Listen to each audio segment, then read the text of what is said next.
The title of this article is The Secret History of the Shadow Campaign That Saved the 2020 Election. It's written by a woman named Molly Ball. And I will warn you, as we begin to read this, that Molly Ball has written this from a very leftist perspective. I mean, even the title shows you that, The Shadow Campaign That Saved the 2020 Election.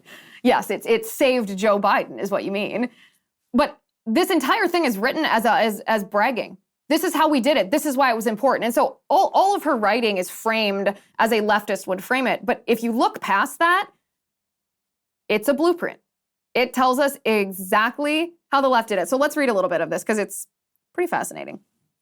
So she says, for more than a year, a loosely organized coalition of operatives scrambled to shore up America's institutions as they came under simultaneous attack from a remorseless pandemic and an autocratically inclined president. I started by reading that line because I want to get you an idea of exactly what kind of bias we're going to have to peel back to get to the real good stuff in this article. She said, this loosely organized coalition of operatives, their work touched every aspect of the election. They got states to change voting systems and laws and helped secure hundreds of millions in public and private funding. They fended off voter suppression lawsuits, recruited armies of poll workers, and got millions of people to vote by mail for the first time. They successfully pressured social media companies to take a harder line against disinformation and use data-driven strategies to fight viral smears. They executed national public awareness campaigns that helped Americans understand how the vote count would unfold over days or weeks, preventing Trump's conspiracy theories and false claims of victory from getting more traction. So you might have suspected that there was an organized effort behind the election and all of this, that it wasn't just a coincidence. It wasn't just, oh, the American people preferred Biden to Trump, and you would be correct. So this is what she writes. This is the inside story of the conspiracy to save the 2020 election based on access to the group's inner workings, never before seen documents and interviews with dozens of those involved from across the political spectrum. It's the story of an unprecedented, creative, and determined campaign whose success also reveals how close the nation came to disaster. Ian Bassin, co-founder of Protect Democracy, and by the way, guys, I highly recommend writing down the names and the names of the organizations listed in this article, because they are people and groups to keep an eye on, because they were successful at doing this in 2020, which is just going to embolden them to do it again. And if we watch them and report on them and understand what they're doing, we will be able to fight back against it.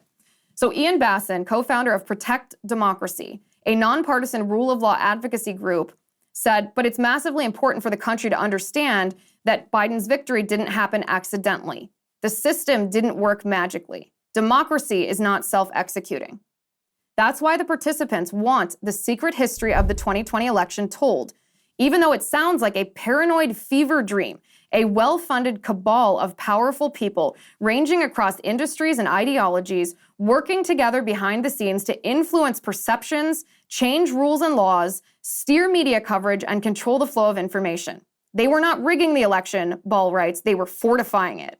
And they believe the public needs to understand the system's fragility in order to ensure the democracy in America endures.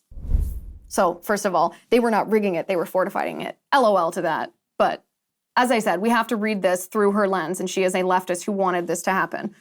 So then Molly Ball goes on to write about the architect who was the one who conceived of this plan.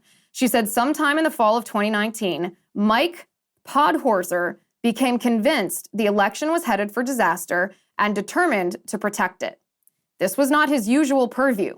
For nearly a quarter century, Podhorzer, senior advisor to the president of the AFL-CIO, the nation's largest union federation, has marshaled the latest tactics and data to help its favored candidates win elections.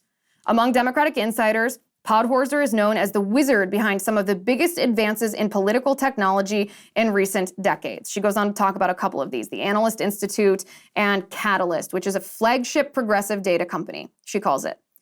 She goes on to say Trump's election in 2016, credited in part to his unusual strength among the sort of blue-collar white voters who once dominated the AFL-CIO, prompted Podhorzer to question his assumptions about voter behavior.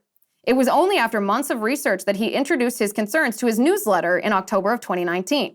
The usual tools of data, analytics, and polling would not be sufficient in a situation where the president himself was trying to disrupt the election, he wrote.